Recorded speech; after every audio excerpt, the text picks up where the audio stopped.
Hey guys, welcome into a new segment we're going to start doing this year. Jason Fitzgerald is going to be our guinea pig here.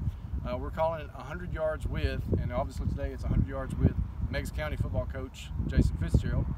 Thank you for being our guinea pig. Thank you, man. Let's do it and see, all right, let's see how it goes. Let's see how it goes. All right, so last year you guys get all the way to the semifinals. The year before it was the quarterfinals. What does it take to get over that hump and get Meigs County back into a state championship game? We've got to stay healthy is the first thing. We've got a lot of players coming back, but we have to stay healthy. You have to get the breaks. And then you got to have some luck. You know, we turned it over a couple of times. They got the breaks in that game to beat us 32-29. I think when you get, you know, that far in the semifinals, you've got to have a little luck to go with it too. Yeah. How many starters do you have back, Jason? We got 7 on each side of the ball. 7 on each side. 7 offense and 7 defense. And a couple of new guys. You got some young guys you think can contribute right away? We do. We have some young kids. We're going to have 3. We graduated 3 offensive linemen. And we feel like we got some young kids that can come in and play. And a couple older kids that hadn't played a whole lot but have been in the program and waited their turn. And they're now ready to go. So we feel like those offensive linemen have to fill a void for us. And especially one of them being a sophomore in AA Austin Andrews. We're looking for big things out of him. Even though he is a sophomore, we feel like he's going to be a real good offensive lineman for us. All right, everybody knows Aaron Swafford's the Mr. Football quarterback, just committed to Navy. Besides him, tell me some names you're excited to see, either guys coming back this year, new guys, but guys that you're kind of anxious to get on the field and see what they can do for you. One's a linebacker we got coming back in Kenyon Grant. He's just a big-time football player.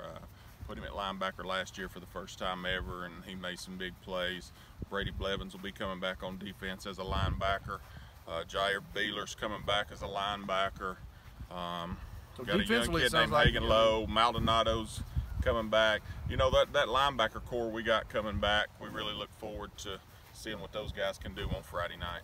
All right, now where's your biggest concern? Where's the guys you talked about the offensive line? Is that it? Where you've got the most holes? That is the biggest concern because we lost 3 offensive linemen. We lost a wide receiver.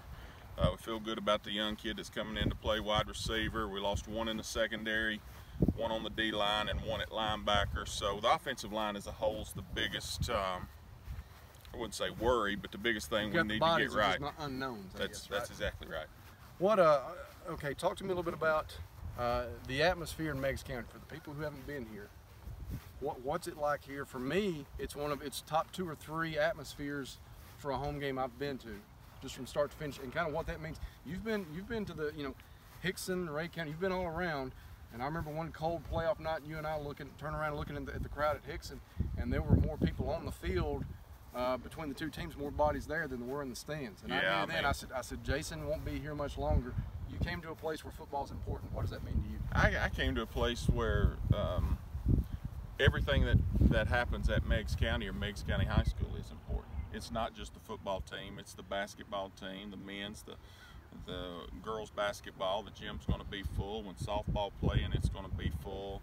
Baseball, they just, you know, there's a small town community feel. When the Tigers are involved in something or playing in something, they're all here. It really doesn't matter which sport it is, they're going to be here.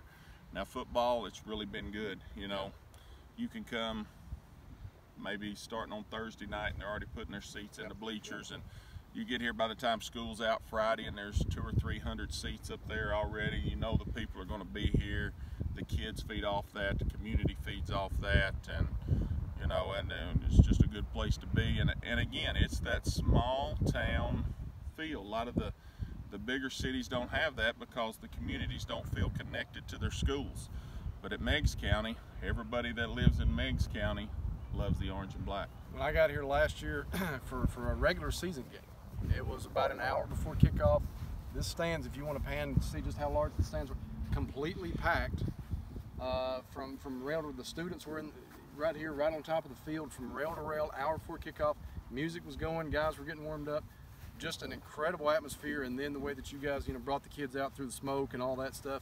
I mean, it had a small college feel to it, and you could just feel it's what high school football is all about. It is, and you know, there's places you can go, and it's not the school's fault or the area's fault, but there's places you can go where you come out to warm up, there might be 10 or 15 people in the stands, there's no music going, and as a coach, you hate going those places. You say, well, Coach, why do you hate going those places and you don't hate going to where it's packed? Because if it's packed, then everybody's juices are starting to flow. When you walk into a school that's got 20 people in the stands to warm up, the kids just, you know, you got to know that night you got to do something to get them ready to go. How much have you noticed that you guys, when you go on the road now, you've become one of those teams where everybody in those towns or at those schools go, we want to go watch Meigs County because they've got Aaron Swafford, they've got you know, these guys that they want to come out and watch, or just as a team, because y'all been ranked #1 at some point during the season each of the last 2 years. And we've talked about that. You know, when I got here, we were chasing people.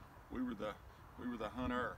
Now we're the huntee, and people are after us. And you know, that's where you'd rather be, though. Right. You don't want to be the one chasing. You want to be the one that people are coming after, and our kids know that. And there's no pressure. There's no, you know, got to do this. We just understand where we are, where this program is right now, and these kids come to work every day wanting to keep it that way, wanting to stay there. They know that it's, you know, talking to Aaron earlier, and I know you've talked to Aaron, he said we're not going to live in the past, we're going to do what we do now, and that's what I try to tell them.